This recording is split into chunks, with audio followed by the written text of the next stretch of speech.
ignore the strange and unusual. I myself am strange and unusual. Okay, everybody, welcome to another chapter of Ex Libris Arioch. This is the show where we take a look at some of the cool items in my library, a library that I've spent my entire lifetime building up, I might add, and it's been a labor of love. I've enjoyed every minute of it and every nickel that I put into it. Do have to admit one thing, most of the books that I've gotten at great bargains. For next to nothing, because I go to yard sales and flea markets and book sales. Sometimes the boys come with me. In this chapter, we're going to look at the strange and unusual. Like those two. And I thought I would start with showing you a very cool coffee table book that I highly recommend you getting if you can find it. I found it at a book sale for I think $2. And it's the Cabinet of Curiosities. And this is a great book that goes through the history of collectors, basically. Let me rearrange. And it shows all the different ways that people, mostly in the Renaissance and that era, and also up to, the Enlightenment, how they would arrange their collections. And it has beautiful, amazing artwork in here.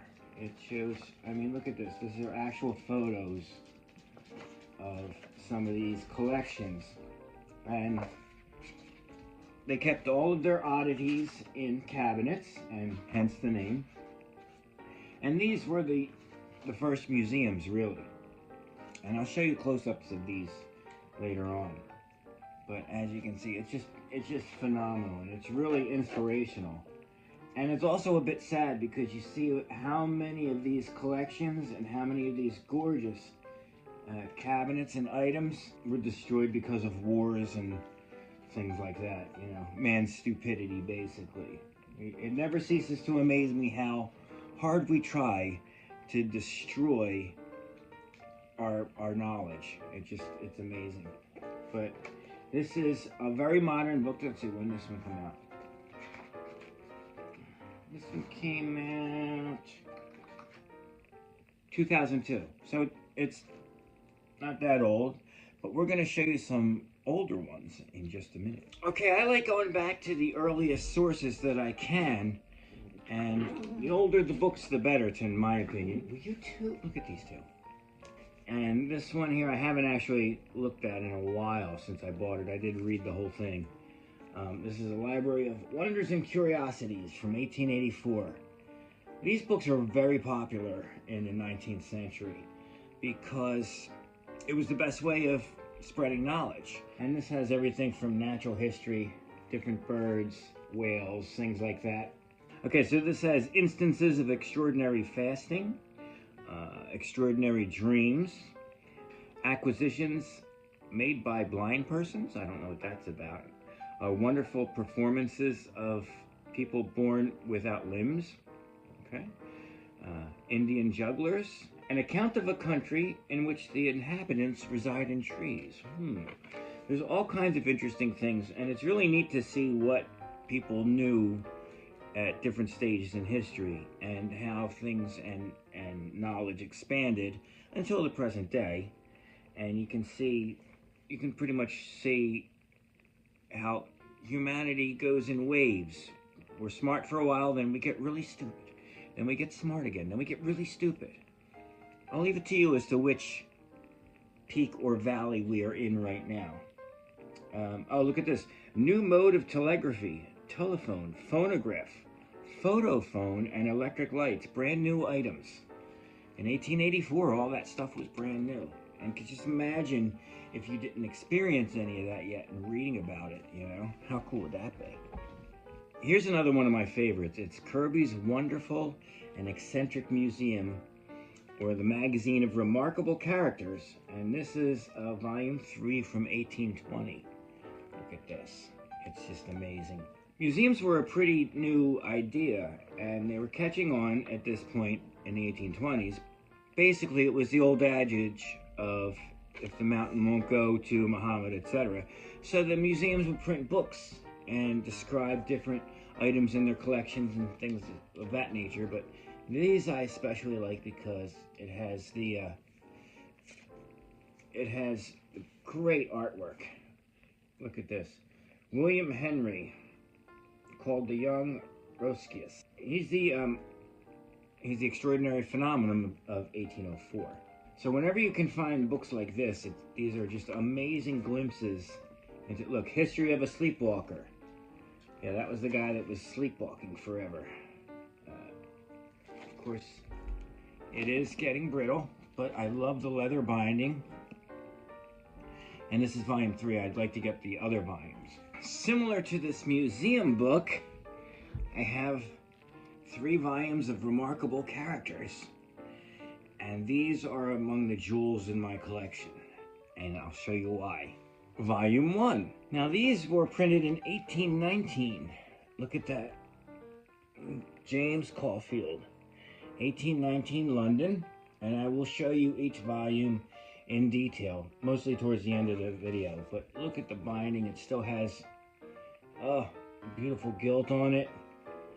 Fantastic. Raised leather. Oh, these are just amazing. So this is volume 1. And volume 1 covers everyone from Jane Scrimshaw, an aged pauper, to Nicholas Hart, the great sleeper, Granny, a drunken and half-blind woman. It also has William Atkins, who is an eccentric gout doctor. It has James Bick, a mimic trumpeter. And, let's see, William Joy, the English Samson, so it has strong men. A lot of sideshow people here. Volume 2 includes, oh, this is so, these are just phenomenal. Look at that. Oh, there's some foxing in here, but you know, they're from 1819. I think we can let that fly. Here we have Paddy Barney, an impudent Scottish fiddler.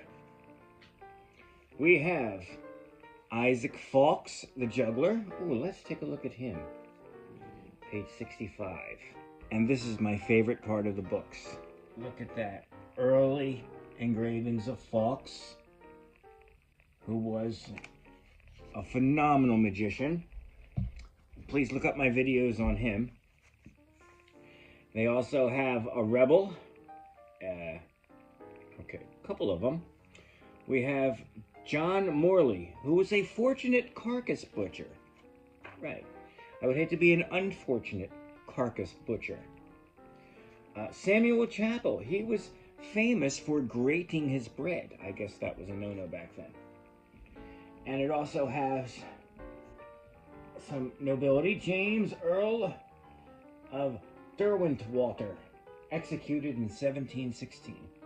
Now, was he executed as in, or was he executed as in that's when this portrait was made? We'll never know.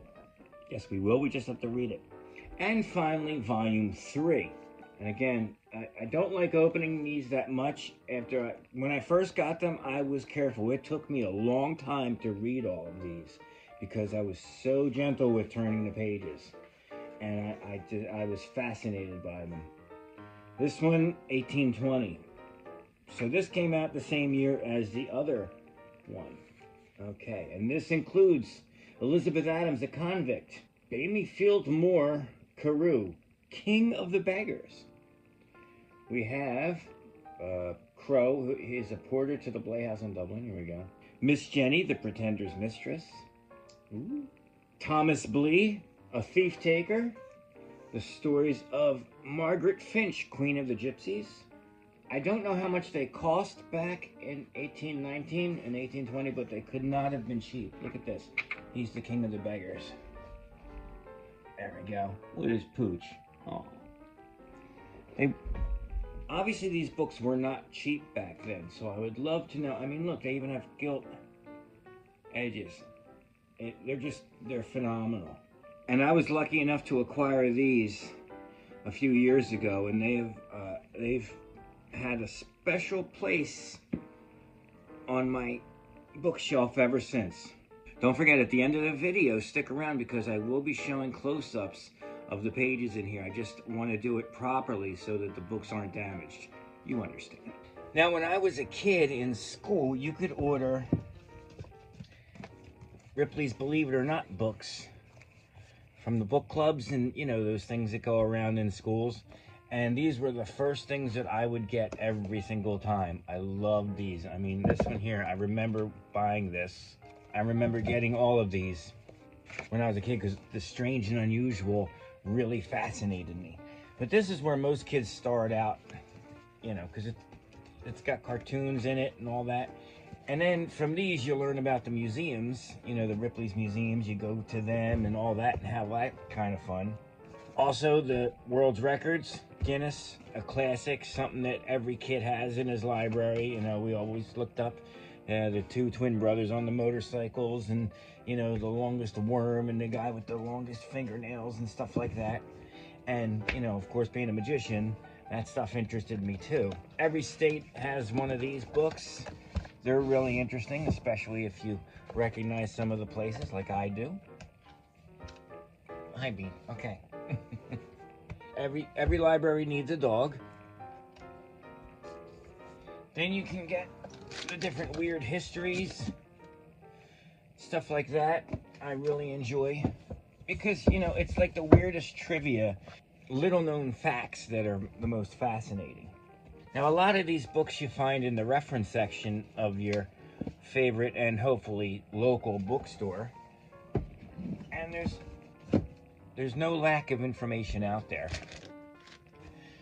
But this stuff is so much fun. And there's no end to the titles and to the stories and things that you can find out in these books. I mean, look at this. This is all about modern extinctions, last stands, ancient extinction, you know, cemeteries, stuff like that. This one here, trivia, incredible but true, stuff like that. Hello, Mr. You're so funny. The 1970s, a lot of the stuff was printed in the 70s for some reason.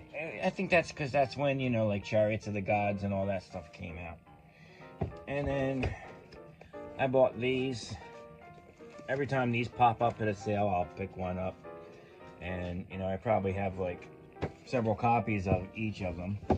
But the cool thing is that these books have been written for a very long time. For a very long time. For as long as there's been writing, people have been writing about interesting other people. And the more you collect this stuff, the more you realize just how long people have been writing about it. Mr. Bean, do you mind? Thank you.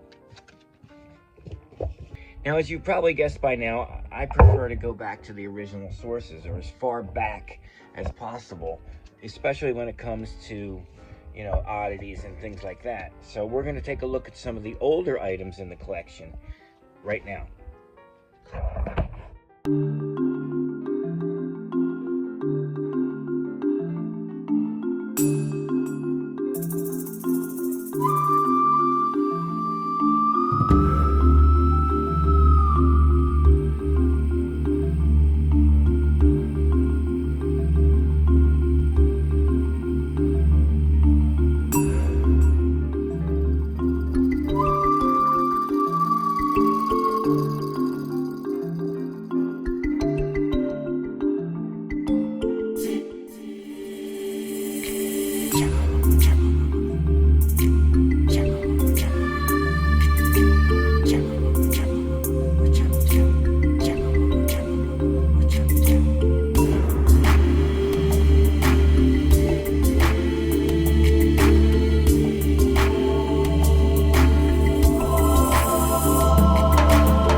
you.